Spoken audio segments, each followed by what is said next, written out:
అండి ఇంట్లోనే చాలా చాలా సింపుల్గా రెడ్ వెల్వెట్ స్పాంజ్ ప్రిపేర్ చేసుకుందామా. దీనికి ఒక గిన్నెలోకి 1/3 కప్పు కాచి చల్లార్చిన పాలు తీసుకుని 1 టీ స్పూన్ వెనిగర్ వేసి బీట్ చేయండి.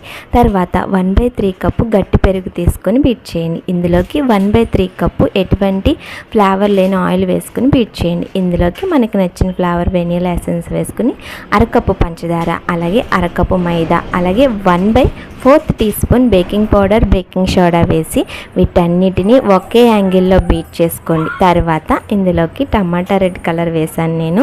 ఇది జెల్ కలర్ అయినా యూస్ చేయొచ్చు అనమాట. ఇలా మొత్తం ప్రిపేర్ చేసిన తర్వాత కేక్ గిన్నెకి మైదా కోట్ చేసి పక్కన పెట్టుకున్నాను. ఇందులోకి ముందుగా ప్రిపేర్ చేసిన కేక్ బ్యాటర్ అంతా వేసి స్టవ్ ఫ్రీ హీట్ చేసి పెట్టుకున్నానండి. గిన్నె ముందే ఒక 10 నిమిషాల ముందు ఫ్రీ హీట్ చేసి పెట్టుకున్న గిన్నెలో పెట్టి మూత పెట్టి పైన బరువు పెట్టండి. 20 మినిట్స్లో కేక్ రెడీ. నచ్చితే లైక్, షేర్, సబ్స్క్రైబ్ చేయొచ్చు.